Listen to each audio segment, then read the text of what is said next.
Hey everybody, I hope you're doing well. I'm going to double check that everything is streaming where it should be. I'm also going to include, we got some intimate lighting here today.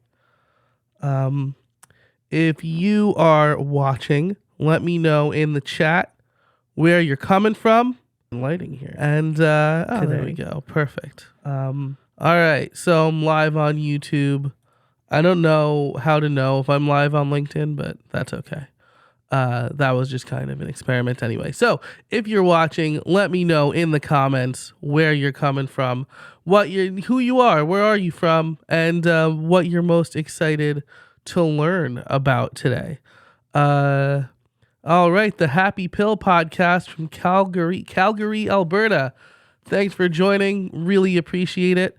If I sound a little wheezy or anything like that, I just learned I have strep throat. So I talked to my doctor, though. It's not contagious through the webinar. So I'm feeling pretty good. And I was really excited about this. So, so thank you all for being here. Again, if you're joining, if you're coming in, let me know. We'll give people a couple of minutes to trickle in.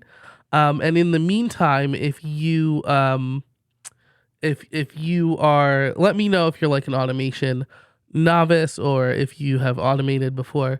The Happy Pill podcast is saying, just really need to know how to make things simple. Get better soon. Thank you very much.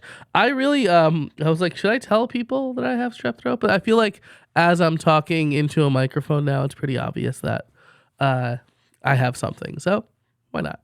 All right. So we are a couple minutes in here. Again, as people are coming in, let me know. Oh, I should also double check my email.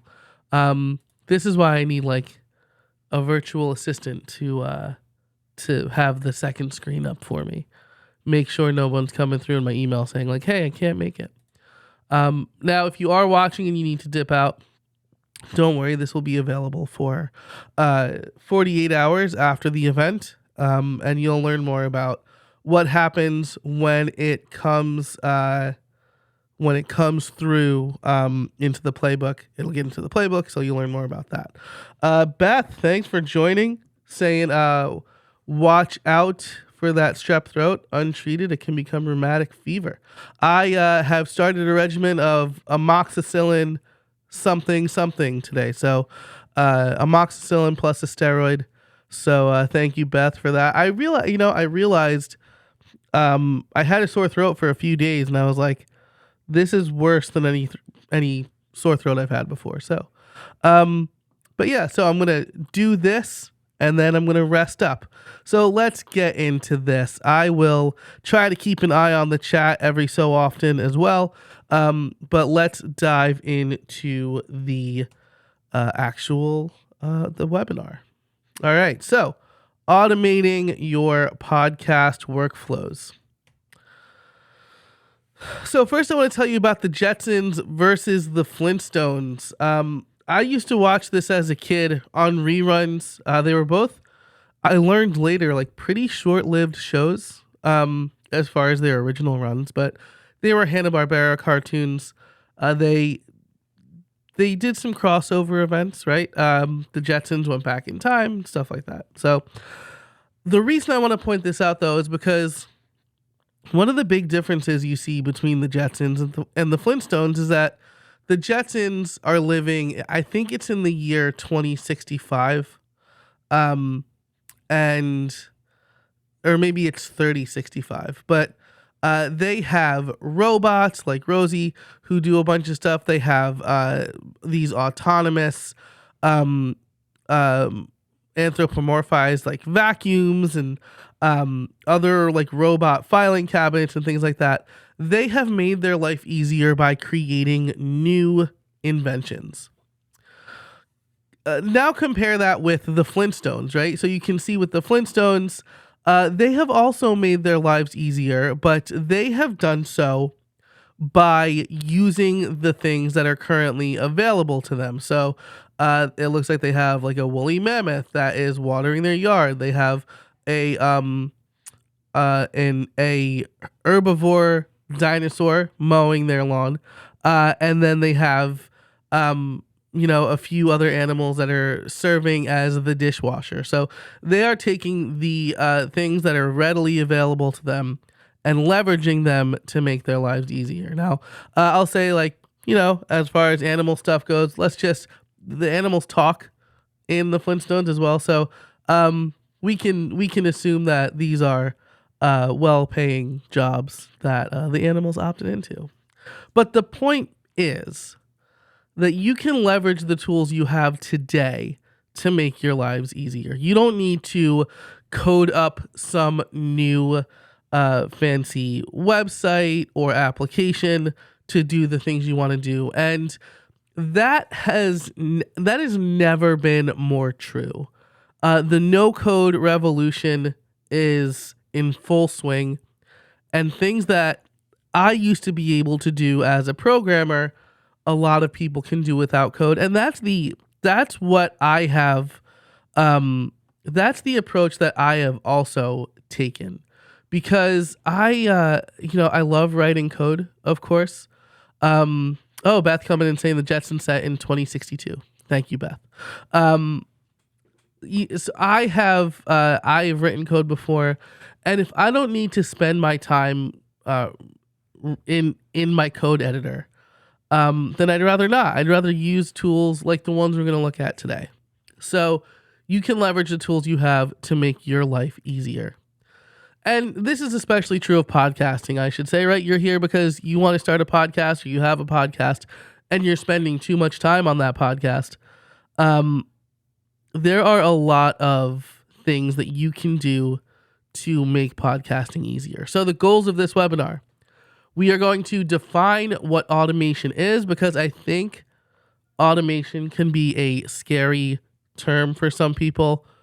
I think people hear the words, like the word automation, and they think they need to be incredibly tech savvy. I don't believe that's the case, though. Then I'll give you a framework for deciding what to automate, and then we'll take a look at some automation tools. And again, be sure to ask questions along the way. I'll be monitoring the chat as we go along. So I want you to internalize this slide. You don't need to do everything for your podcast. I know that people struggle with the things that they do, and they believe that only they can do them, right? I do these 5 things for my podcast and nobody else. My system is so unique that only I can do it. That is not going to be true like 99% of the time.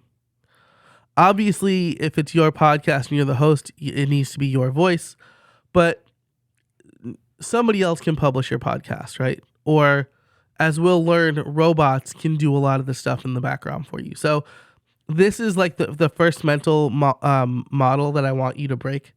You don't need to do everything for your podcast.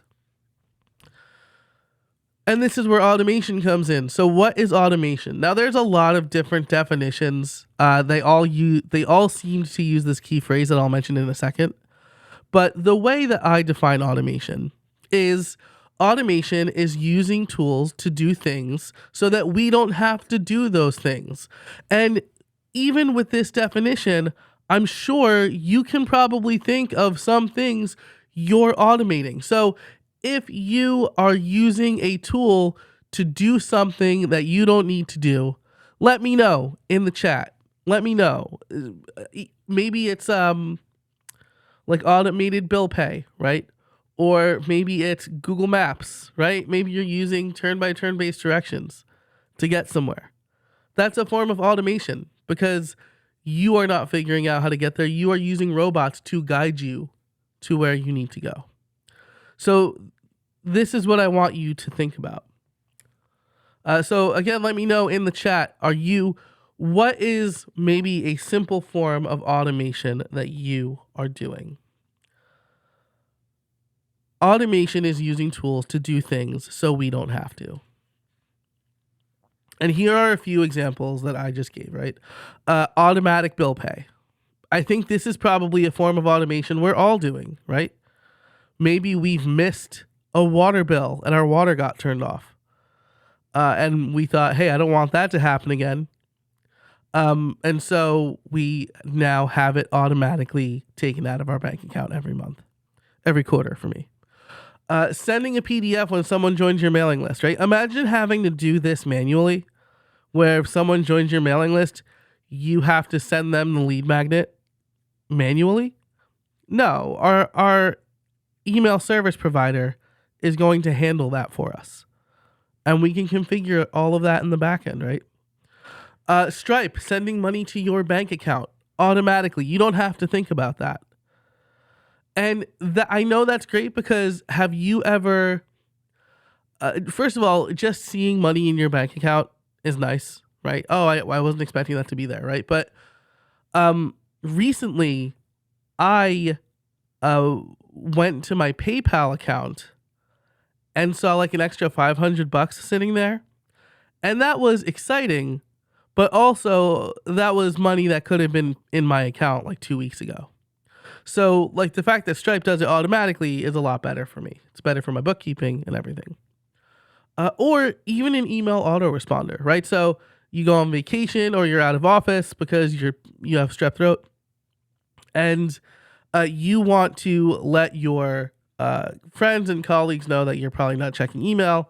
An email autoresponder is a simple form of automation. So those are a few things that are automation examples. And let's go back to the chat. Let's see, ChatGPT. There's so much for me to learn. Honestly, I don't have much automated. This is from the Happy Pill podcast. Well, I'm glad you're here then. But I'm willing to bet, right? If you look at some of the things we just talked about, there's probably something that that is being done automatically for you. I mean, even with your podcast, right? You submitted it to directories once, but you don't have to submit every episode of your podcast, right? So that also is a form of automation. So, and the reason I'm telling you this is because I want you to start thinking about. Sorry, I'm bringing up the live chat here. I want you to start thinking about this in terms of that it's not some big complicated thing that only programmers or only tech savvy people can do. So, but yeah, I think I'm glad you're here because we're going to cover a lot of ground in the next 50 minutes or so. So before I mentioned that all of the definitions that I looked at highlighted this similar phrase, minimizing human input, right? And if we look at the examples that I just went through, this is exactly what we're doing when we automate, right? We're minimizing the human input for me to have to pay my bills on time. We are minimizing the human input of having to send a lead magnet manually to people. And the way this is done, and we'll cover this later too, when I talk about kind of the process for how automation works, is we have two things. We have a trigger. This is the inciting event. This is the thing that kicks off the automation. And then we have actions. And the actions are the thing that we want to happen when an automation kicks off. So the trigger in an automatic bill payment might be a new bill comes due, right? So in the case of my water bill, I get a new bill added to my account. It's due on the 1st of the month. On the 1st of the month, the system is triggered and then kicks off the action of withdrawing the money from my bank account. With the email lead magnet, the trigger is someone joining the mailing list. The action is emailing them the PDF. So those are triggers and actions, and those are the basic terms that we want to think about when it comes to automation. So let's talk about getting into the automation mindset, because this does take this does take a little training, right? The way you think about things. I think one of the things that makes me an adept automator is the fact that I've been programming for 20 plus years. And so I think how machines think. but you don't have to necessarily do that. It looks like we've got Rob in the chat here. Rob Dune, I want to say Dunewood. I hope I said that right. Automate guest intake with Calendly, Zapier, and Airtable. This is exactly what I do. This is one of the automations that we'll be walking through. The only difference is that I recently changed it from Zapier to Make. So yeah, that's a great automation. I think that's a really great place to be, and it's one of the more complicated aspects of podcasting. And so taking more of that off of your plate is awesome.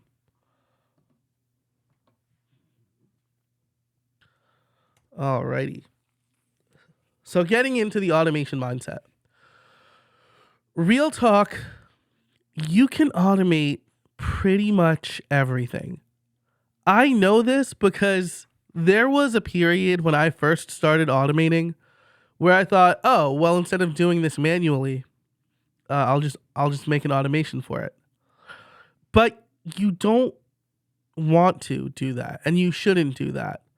I'm going to give you like 4 criteria later, but the thing you should think about, the main thing that you should think about is it going to take me more time to build the automation than this saves me, right? So if it's going to take you 10 hours to build the automation and it's only saving you an hour, well then, no, it's not worth it, right?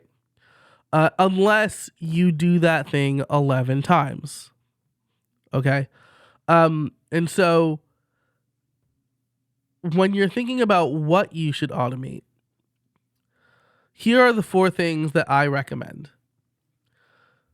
Things that are common and easily repeatable. Okay, so guest sign up is a great example of that. People are always going to, unless your podcast is like 5 episodes long or you only have 5 guests in a lifetime, people are going to regularly sign up to be guests on your podcast. And your process for that should be easily repeatable. So automating that is a great candidate for automation. Or on the other side of the coin, infrequent but a high level of effort, right? So if you do something like once every 6 months, but it takes you several hours to relearn how you did it the last time, and then connect all the things that you had to reconnect and figure out exactly how you did it, automation's probably going to be a big time saver there. So an example of this is my friend Brian Richards does sponsor outreach for his virtual events. I think it's either quarterly or every 6 months. And he has this big automation that pulls a bunch of stuff from Airtable and then builds contracts and then builds the invoice. And it's all put together based on an intake form. This is great for him because he has a very systematized process for that. It's something that I would like to do in the future, but my process recently changed, right? And mine used to be like that, where, just like select the number of episodes you want. I'll create the invoice. I'll create the insertion order. Once the insertion order is signed, you get a contract. Or I'm sorry, you get an invoice, right? And so, but mine's changed a little bit. And so now I need to rethink the automation. But for Brian, it's perfect, right? Because every 6 months he doesn't have to think, oh, how do I put together this contract and what was I using and now how am I invoicing these people, etc. Number 3 is specific timing is required. So think about, again, the lead magnet, right? You want to make sure that people are getting that lead magnet right when they sign up and not like days later, because you want to establish trust. This is all a trust building exercise. The same thing goes for when people sign up for my membership, right? They get access to a private feed. And if I had to do that manually, they would sign up maybe on a Sunday night and not get access to that feed until Tuesday. But I have an automation that when people sign up, they automatically get their private feed. And the other thing is things that you need to do but and can't forget, right? So again, this is automatic bill payment. Maybe this is on the opposite side of the coin, right? Like churning out members who aren't paying anymore. Maybe they shouldn't get access to your content anymore. And so you want to automate things like that. but you don't want to leave that to your memory because who knows when it gets done then. So some examples, I kind of left them all throughout, but send an email to your mailing list when a new episode drops, right? This is a common repeatable task. Send an invoice when a contract is signed. I'm not doing contracts all the time, so this would fall under the infrequent but takes a lot of time to do, right? When I send a contract, when someone signs up to be a sponsor, it takes a bunch of time out of my day because I need to build the contract and then send the invoice and then send the email.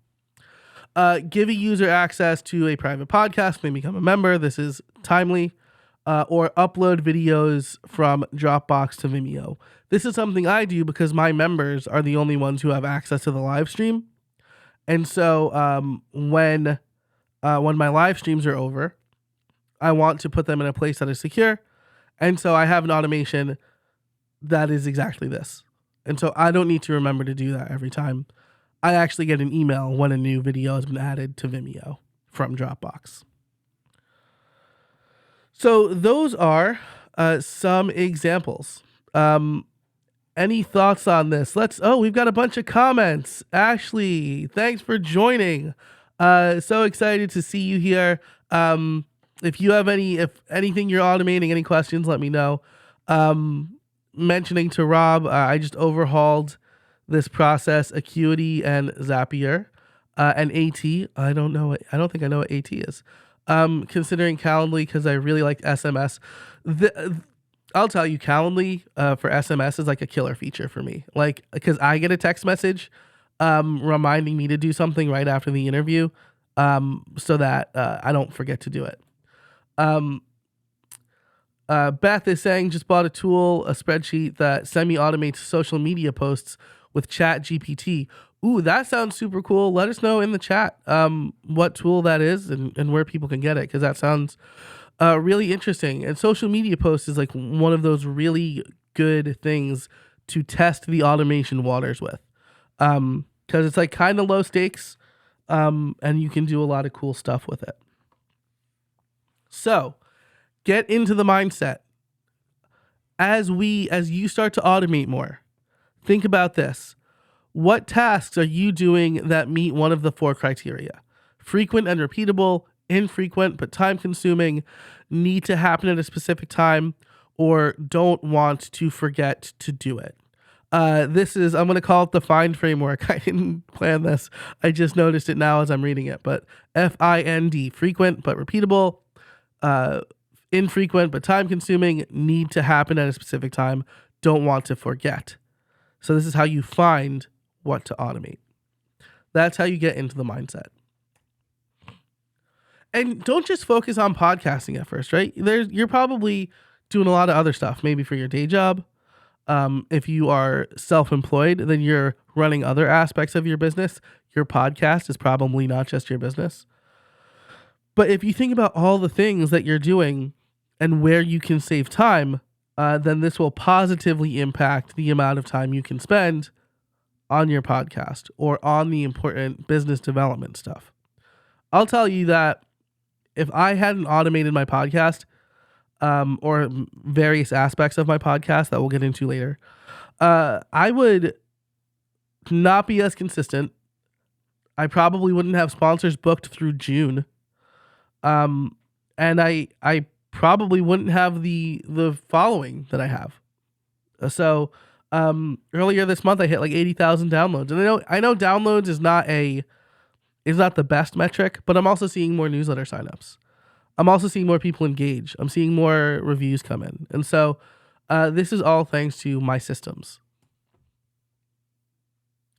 Okay.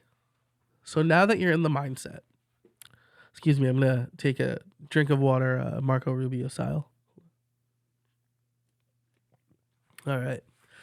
Determining, now you're in the mindset, let's determine what you can automate. Here's my 4-part framework for that. Make a list of everything that you do.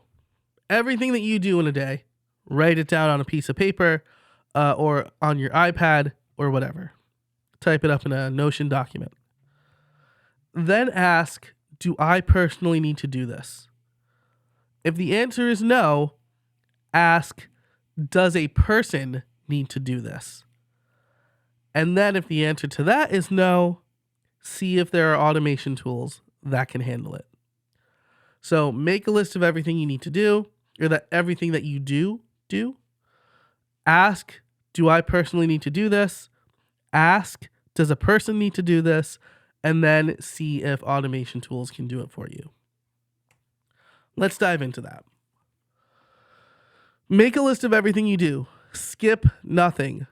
Don't think, oh, well, I post to LinkedIn every morning, but like that takes me 5 minutes, right? Because those 5-minute tasks, they add up, right? 12 of them are an hour, right? Yes. And so you really need to make it, because like, first of all, posting to LinkedIn, that's something my VA handles now, right? And I have an automation process for that as well. So skip nothing. Review your entire routine. If you need to, write things down as you do them, right? Maybe you have a little brain fog and you're like, what else do I do? I know I'm forgetting something.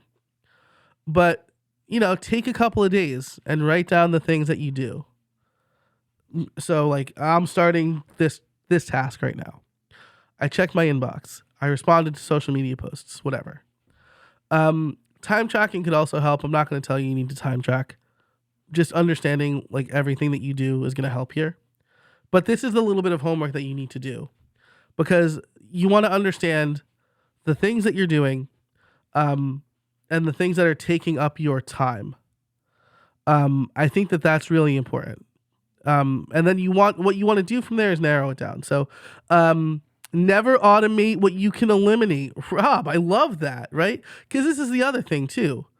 And this was especially, actually, when I moved from Zapier to Make, this was hugely helpful because there were a couple of things I was automating that I just didn't need to do anymore. And so, when you make a list of all the things you can do, maybe you realize I'm doing this, but this is similar to this, right? Or I'm doing this, but like I haven't seen a single bit of ROI on this task. So this is the other thing, that understanding everything you do will help. Never automate what you can eliminate. I love that. Okay. Once you do that, look at each thing and say, do I need to do this? The answer is probably no. Now, that's different from, does this need to be done? All right. So let's look at, again, my LinkedIn posts. Does this need to be done? Actually, yes. I've gotten a lot of great leads from LinkedIn since I've been posting regularly. It's become an integral part of my lead generation, my top of funnel, or just connecting with people, right? Not everything needs to be ROI, but I've connected with a lot of cool people too. Do I need to do this? No. Yes, I need to write the posts, but I don't need to go in and schedule them. And as a matter of fact, LinkedIn allows you to schedule posts now. So everything goes into an Airtable. I put a date. My VA knows to publish those posts. So now, instead of scattershot, oh, what's that LinkedIn post I want to write today? I already have a back catalog of like 15. And by the way, I'm just looking at old blog posts and podcast episodes and pulling from the transcript, pulling from the show notes, and repurposing that. So I'm not even writing new content. I'm reusing content, which you should also do. But anyway, do I need to do this? The answer is probably no. And again, this goes back to like letting go of a lot of things. I used to edit my own podcast. I hated it. I realized I don't need to do this. The biggest thing for me was publishing the episodes. I wanted to make sure the show notes were right. I wanted to make sure everything was formatted properly. I wanted to make sure the sponsor section was correct. When I let that go and I created an SOP for my VA, that freed up so much time. And when I'm late on an episode, because sometimes I get sick, I don't have a back catalog, or I don't have like an emergency episode ready to go, I am reminded of how time consuming that process is.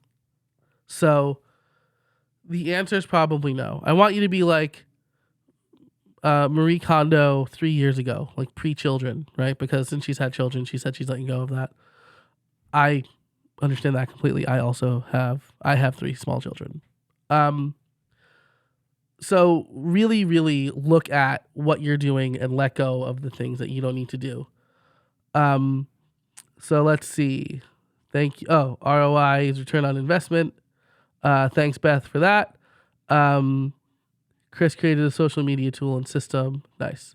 Not a SaaS product. It's a one-time.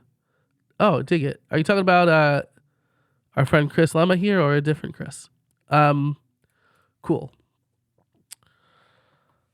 So, do I need to do this? Probably not. Does a person need to do this, right? Posting to WordPress, for example, my VA needs to do that because she's looking through the notes I took during the interview, grabbing important links, and putting them together. But here are 3 questions that you can ask yourself to determine if a person needs to do this. Are you sending data between apps? If it's just that, a person doesn't need to do that. A robot can easily do that. Does it require more than just simple decision making? I say that because, as you'll see, some automations can have conditionals and make decisions in a simple form. But if it's like some big picture directional decision, like, yeah, a person needs to do that. And that's so important, I actually put it twice. Does it require more than simple decision making? Obviously, that was a typo. It should just be these 2. So are you sending data between apps? Does it require more than simple decision making? If the answer to this is yes, and the answer to this is no, then you can find the right tools. So now you have your list of everything you do. And you have filtered it down to, let's say, you probably have a bunch of things you can automate. Pick 2 or 3. And now you want to find the right tools to help you get the job done. So here are my favorite automation tools. These are the ones that I use the most, as well as alternatives. Make, or formerly Integromat. Make is a great affordable connector to lots and lots of services and apps. The way that I send data between a bunch of things is Make. I say, hey, Make, I want watch this trigger in Airtable, and then do a few actions in like Google Sheets or whatever. Alternative, and probably the more well-known one, is Zapier. The reason that I switched from Zapier to Make is because it's like 90% cheaper for more. And so like if you're running like more than 5 automations in Zapier, you will probably save money by moving over to Make. So just something to think about. And I know like someone got on my case about this, like, I'm not just looking for the cheapest option, right? Like I use Zapier, so I never have to think about it. Like with Make, I never have to think about it. And also like people don't get rich by flagrantly wasting money, right? And so like this was a reasonable move for me. Instead of paying $75 a month, I am paying $10.59 a month for the same amount of stuff. So something to think about. Next is shortcuts. This is Siri shortcuts on my phone. I have an iPhone. These are on-device automations that are crucial for interacting with apps. This can be my calendar or logging ideas. If you have an Android phone, Google Assistant also has this ability. Number 3 is Airtable. Airtable is where I store all of my data. This is one of the places we're going to look at my automations. And if you picked up my podcast planners in Airtable, you'll see some of that, right? I have a bunch of automations keying off of different data changes. The alternative is Notion. A lot of people use Notion. I love Airtable. I don't think they're like direct competitors, but they do a lot of the same stuff. And then finally, Calendly. This is the easiest way to book, organize, and communicate with guests. An alternative is SavvyCal, and one I'll be taking a closer look at. I took a look at it when it first came out, and I determined that Calendly was still better for me. But one of the big features of SavvyCal is that you're not just tied to one Google account. So like if you and a team member, for example, have a podcast or you're going to co-host, you can add both of your calendars to SavvyCal. So that's, and they've really improved their automations through their own workflows. So that's something that I'm going to take a closer look at. So those are my automation tools. Checking the comments here. Let's see. This is not a SaaS product. Oh, link is above.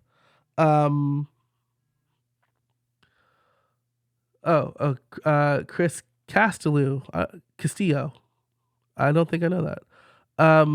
Doing CX right. Looks like maybe is that Jimmy Rose? Jimmy Rose, are you doing CX right? Jimmy Rose switched to Make too, is what this says. Yeah, so this is a really good point. I heard about Integromat through Jimmy Rose, and he has a whole course on Zapier. So it took me a little longer than expected, but I did take a look at it, and he was the first person I heard it from. So yeah, he's like an automation wizard. And then the unnoticed entrepreneur, ditto on Calendly. The SMS sequences are appreciated by my guests. Yeah, for sure. That is awesome. Thanks for being here, unnoticed entrepreneur, and doing CX right. I don't know if you commented earlier and I missed it, but thanks to everybody for being in the chat. If you have questions, let me know. I'll, as you can see, I'm checking periodically. Other automation tools worth mentioning, but we're not going to dive into because they're not like web-based or as universal. Hazel, this is a great app for file management. I posted about it on LinkedIn recently, and it got a warm reception, so I'll probably do a video on that. Keyboard Maestro, which allows you to, this is again a Mac-only app that allows you to create your own kind of keyboard shortcut sequences and a bunch of other stuff. One thing I have it do is I have a podcast button on my Stream Deck, and when I press that, it arranges all of my windows, and like brings up my Notes app and GarageBand and Riverside, and then resizes them so that like my whole podcast dashboard is set up with the push of a button. Bunch is a text-based automation tool. I haven't dived really deep into that, but really cool. Again, you can have like a podcast workflow where it like shuts off Dropbox and Backblaze so that's not using up bandwidth and stuff like that. And then repurpose.io. I mentioned this here because they have a lot of really neat tools for podcasts where they will, for podcasters, where they'll create clips from your show or they'll upload your show to YouTube automatically when a new episode is published. And YouTube is I think a really important thing for podcasters to think about. So we're going to look at my automations next, but I do want to give you the components of automation. The first, and we mentioned this earlier, is the trigger. Some event needs to kick off the entire automation. Again, this could be a new file in Dropbox. It could be a form that gets filled out. It could be a specific time of day. Number two is the action or actions. There will always be one trigger for an automation, right? If you need multiple triggers, you need multiple automations, usually. But you can have multiple actions, right? So you can have a single trigger kick off a series of actions. Once an automation is triggered, one or more actions are performed. So a form is filled out, add that data to Airtable, and then send me an email that the form has been filled out, or create an account for them in my membership site, or add them to Dubsado or whatever. Dubsado is probably not very common anymore. I forget the one that my friend Liam uses that he loves. But add it to my project management tool, right? Number three is conditions. You can check for certain conditions on a trigger or actions as well, right? So one example is Calendly. The trigger is anytime an event is filled out for Calendly. So I check the name of the event, and then based on that, I have different automations happen. So that's the condition. It's basically like, is this true? Yes. Do this. If it's not, do this other set of actions. And then timing. You can have certain automations run immediately, or you can run them at specific intervals. So something that I learned with Make was basically every step of an automation counts as its own operation, and I was hitting my operation limit pretty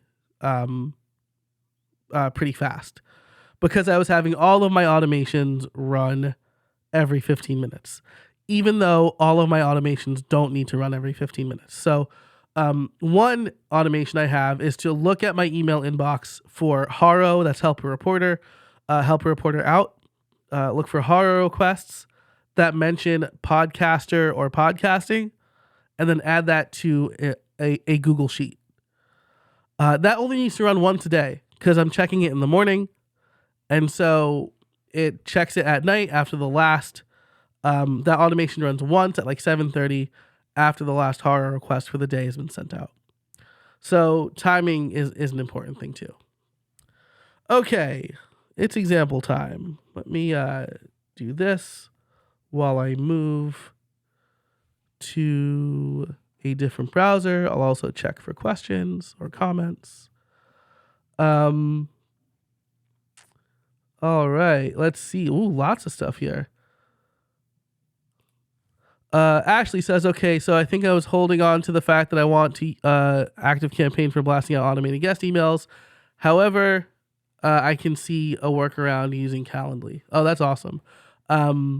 Yeah, I send most of my those emails with Calendly.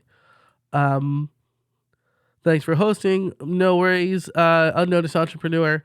You can catch the replay at the same link.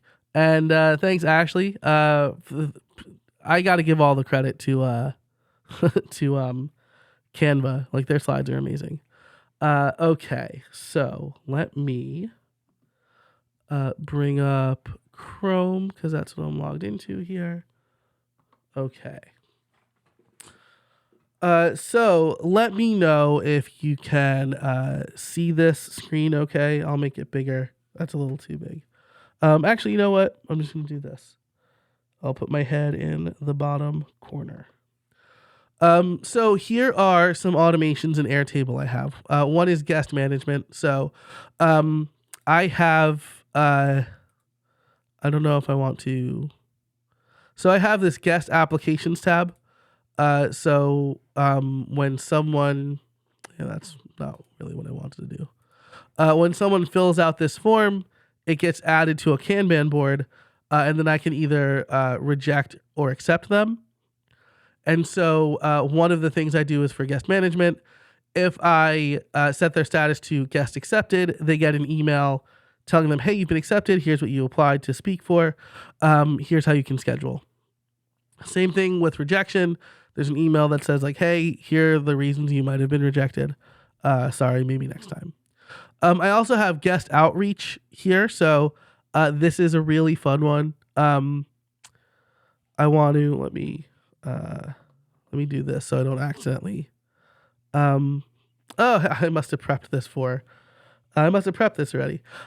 So I have people that I want to have on my show with a bunch of information, their email address is hidden, personal note, and then when I set this to ready to send, I have an automation that builds the email and sends it to them from my Gmail account. So what this allows me to do is spend about 15 or 20 minutes making a list of people that I want to have on my show, and then send 10 or 20 emails all at once, which is a big time saver here.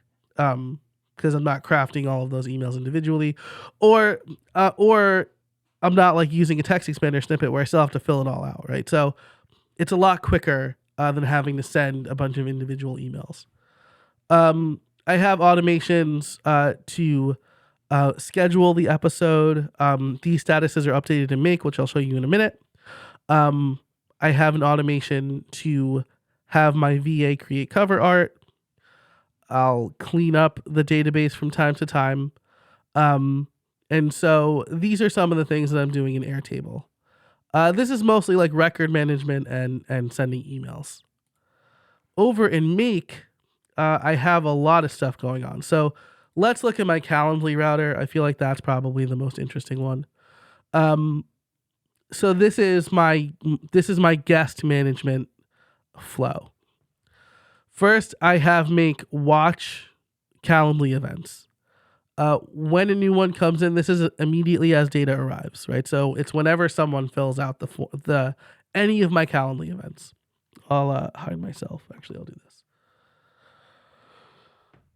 Um, once this happens, I get the event that comes through because the name of the event or the name of the calendar is not sent.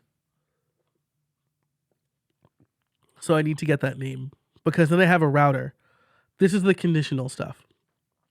So if it's a playbook one-on-one, this is something that my members get, like people who buy the extended playbook, get a one-on-one coaching call with me. And they get a special link. So if they fill this out, they get tagged in ConvertKit because I have a reminder campaign for every 3 months. They get reminded like, hey, you bought the extended playbook, but you haven't taken advantage of the one-on-one call yet. Just so you know, like that expires in 6 months or whatever. So once they book it, they get taken out of that sequence. That's what this is. The rest is for how I built it. So I have a Google Doc template. So this is basically a bunch of smart tags. Maybe I can bring this up for you real quick.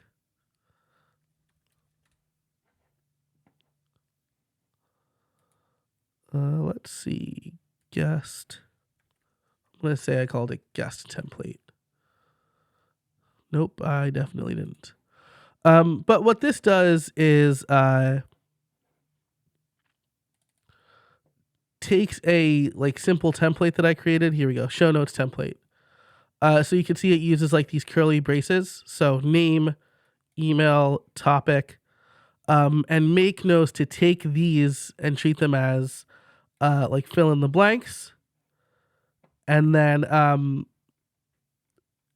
so it assigns name, email, topic to the stuff that the guest filled out.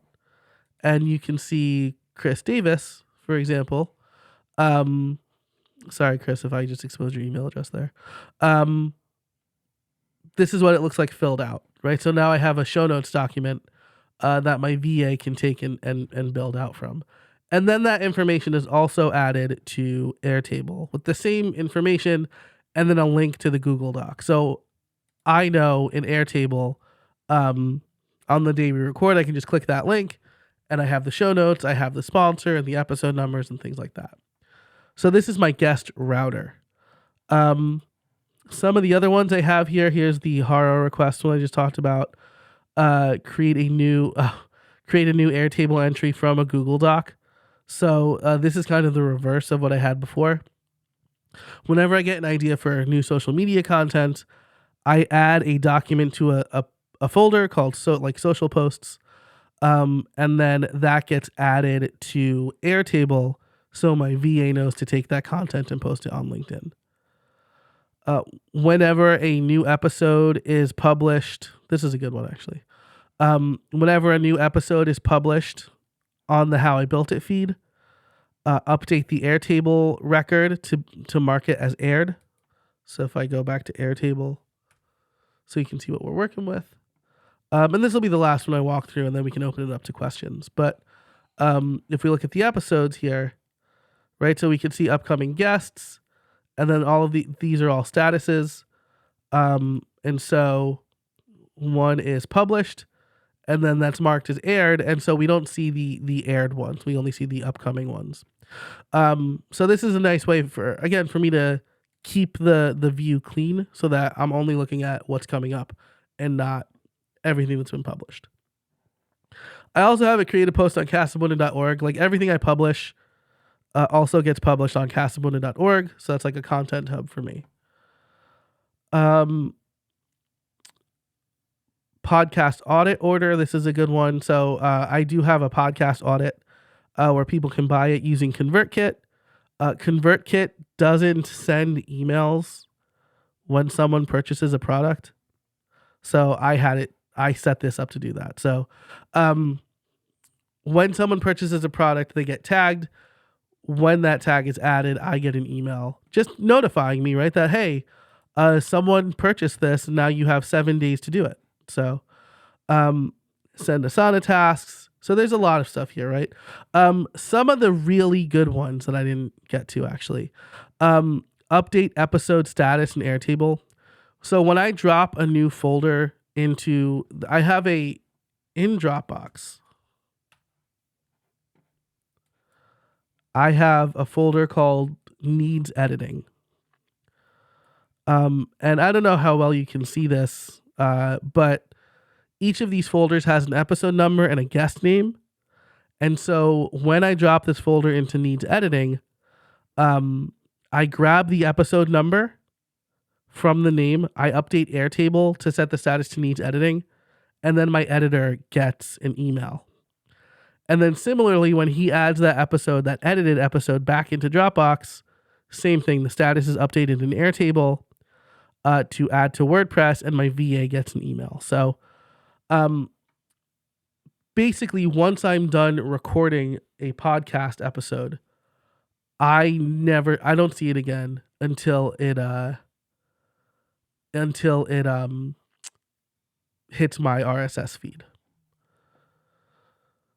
So, Calendly, gotta run. Beth, thanks for being here. You talked about it costing you about $10.50 a month to use these tools. Can you explain that?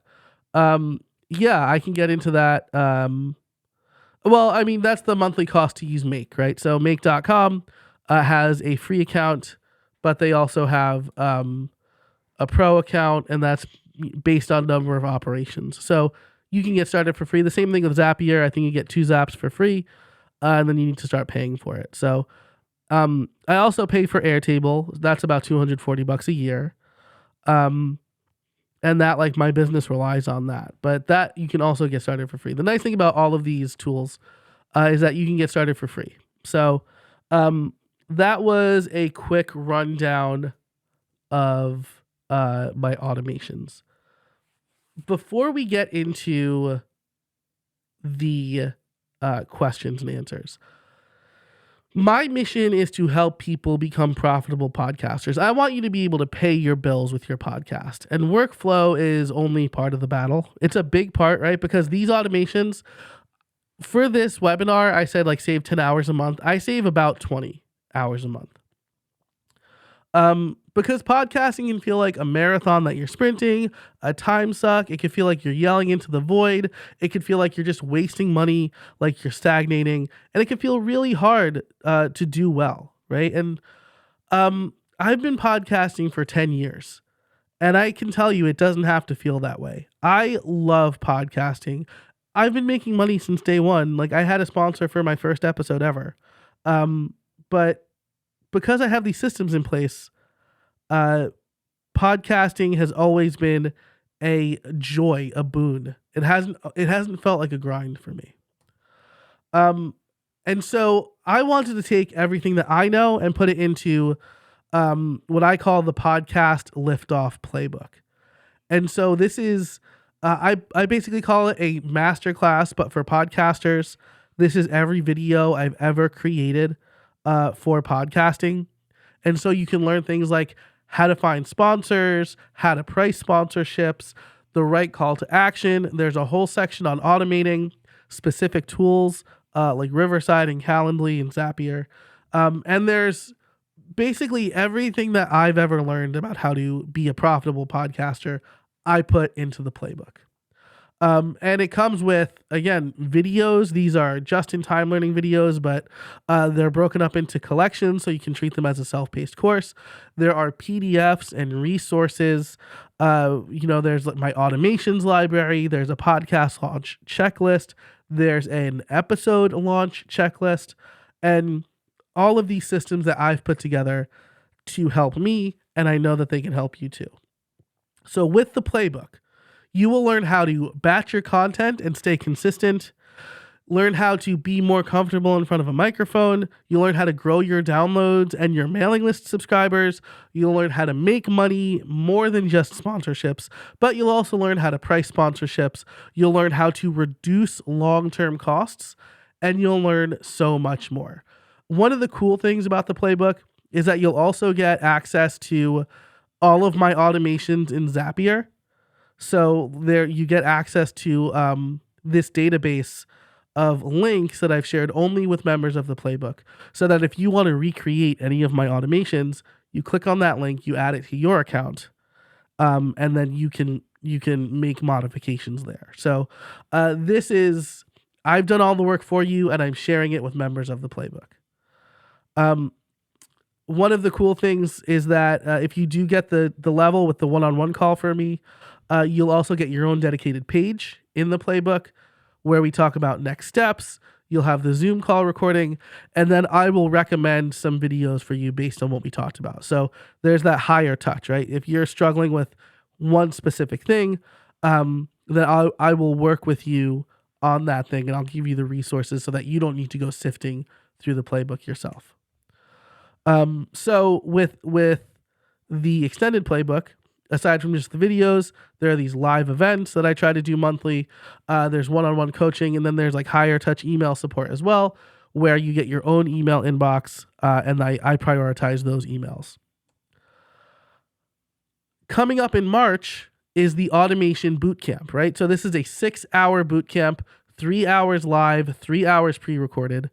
But I'll like be in the chat as you're watching it. We'll have like a go live kind of party, where we'll build out specific automations using Zapier and Make. So like the next logical step from this webinar, I'll show you how to adapt my automations to your workflows.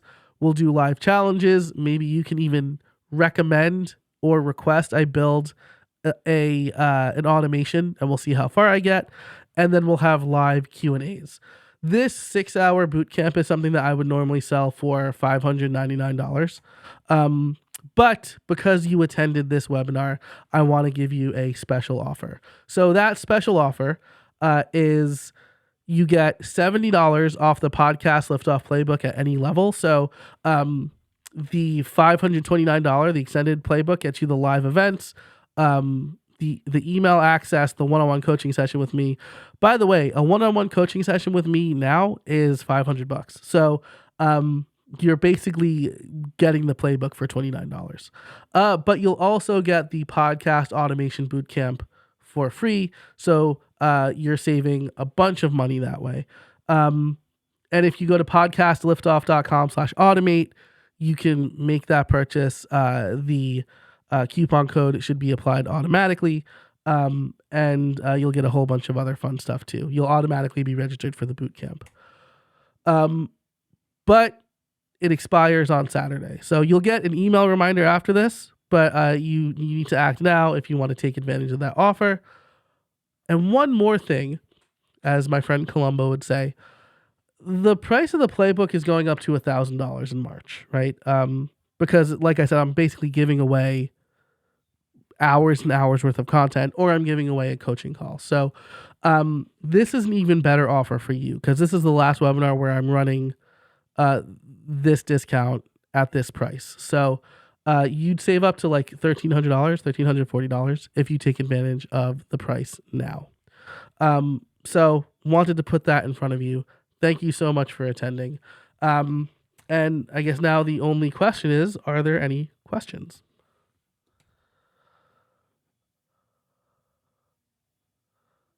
All right. Ooh, lots of stuff. Love a good smart tag. That's impressive workflow. Thank you, Unnoticed Entrepreneur. Maria, these automations are beautiful, but wow, my brain hurts. What's the simplest way to start for those of us without a techie brain? What a great question. I would say look at your list of the things that you do, and see if there's some place where you're sending data from one place to another, right? I think that is, if you want to start with like Zapier or Make, that's a really good place to start, right? So maybe someone fills out a Google form that you want to move to Airtable, or maybe someone fills out a Google form that you want to put into a Google Doc. The other thing that you can do is look at text expansion tools like Text Expander. I'm a big fan of Text Expander. It's basically little keyboard shortcuts for full text.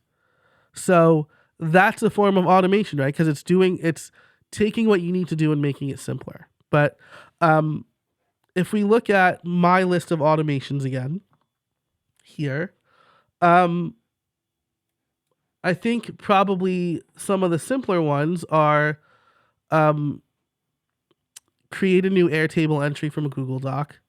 Uh, look at put emails like email triage, right? Because this is basically a Gmail search, and then any emails they put into a Google Sheet. The podcast audit order, so you would connect your ConvertKit account or MailChimp or ActiveCampaign, and then look through that list of triggers. If a tag is added, send me an email, right? These 1 or 2 step automations are the things that'll help you get into the mindset. And so the main question to ask yourself here is, what am I doing? What am I doing manually? And what can I get the robot to do for me? If that makes sense. So this could be, if you're copying something from one place to another, consider how you can automate that. I think is probably my best advice there. Happy Pill Podcast says, me too. Unnoticed Entrepreneur says this is award winning. Thank you very much. Are there any, first of all, Maria, does that make sense? Did I answer your question, or is there another way that you want to phrase it to maybe elicit a different response from me? Let me know, and I'm happy to rephrase it. But I think when it comes to automation, keyboard shortcuts, right? Like through Text Expander, or if you're moving data from one place to another, those are the 2 things that you'll probably be able to automate the best, because I guess the way I could put it, right, is you want to know the exact start state of something you want, right? So a tag is added to an email subscriber. Great, I know the start state. Or a new episode is added to my podcast feed. Okay, great, I know the start. And you want to know the end state as well. So maybe it's a user gets an email letting them know there's a new podcast episode. Great. So now I know the result. Even better, ConvertKit will do that for you automatically. You grab your podcast feed, you connect it to ConvertKit. ConvertKit will automatically put together the emails for you. So I guess maybe that's the other thing. Look at the tools you're already using and see if they allow certain automations. So again, ConvertKit has like automated sequences. It has RSS, and it will allow you to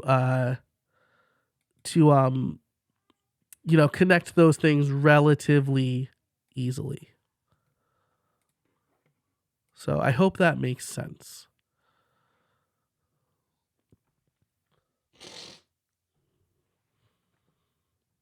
Unnoticed Entrepreneur, do you have any experience with Zoho? That's one platform which has multiple apps inside one domain. I don't. I know it's pretty much an affordable version. I mean, I have some experience, but not in the context of automation.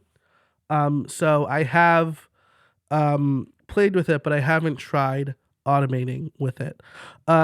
It does look like a really nice tool. Zoho CRM has always been the thing that I tend to go back to, because when I want to use like a real CRM, and not one I like put together with like toothpicks and rubber bands, Zoho has always been like the most affordable one. And I look at that because I know I'm probably not going to use it very long, right? It doesn't make sense for me to use Salesforce because like I don't use Salesforce.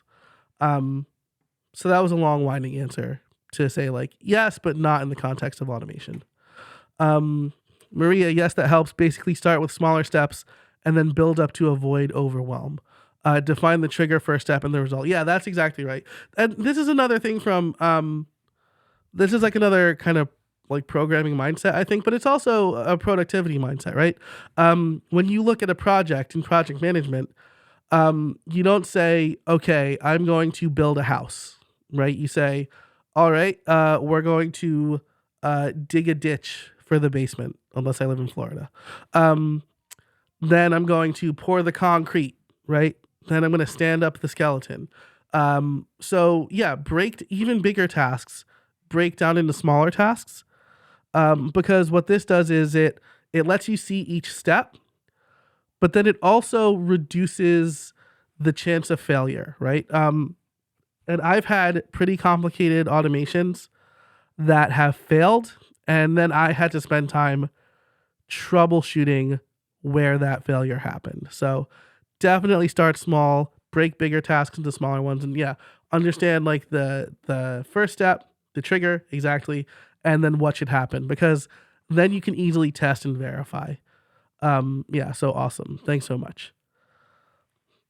All right, I know there's probably like a 30-second delay, so I will wait about another 30 seconds if any more questions come in. Otherwise, thank you so much, everybody, for coming to this webinar. Be sure to check out the special offer.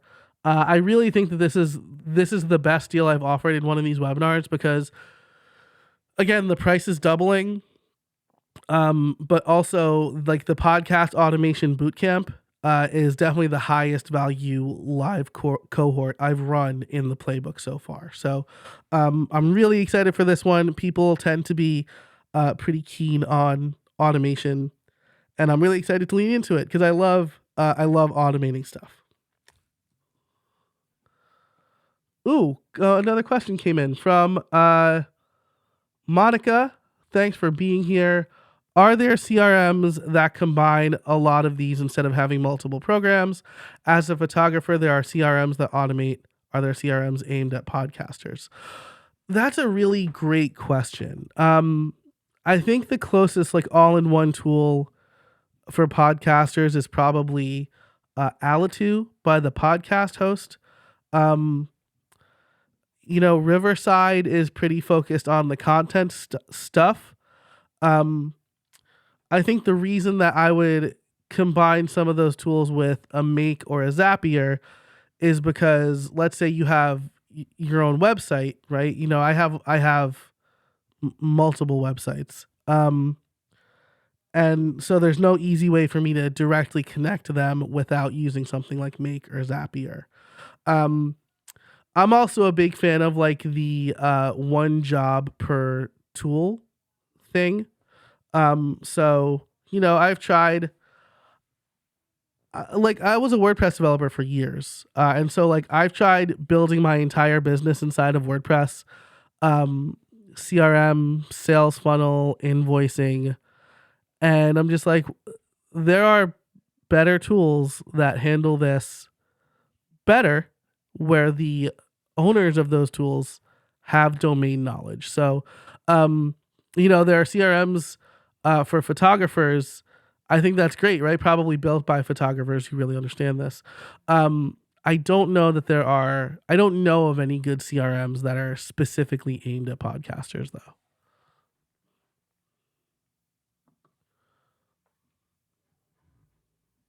Great question, though. Thank you for that. All right. Well, thanks everybody for coming. This is well attended, and I appreciate it. Monica, I'll look into that. That's a really interesting question. So, you're on the email list now. You have my email address. If you don't hear back from me, either just like via a newsletter or whatever, follow up with that question again, because that's really interesting. But thanks so much to everybody for coming to this webinar. This will be available until Saturday. Then it is going. Then it's going into the playbook with all of the other webinars. And as always, if you have any questions, let me know. You can email me, joe@casabona.org. You'll be getting a link to this replay very shortly. But until then, I'll see you later, and get out there and build something.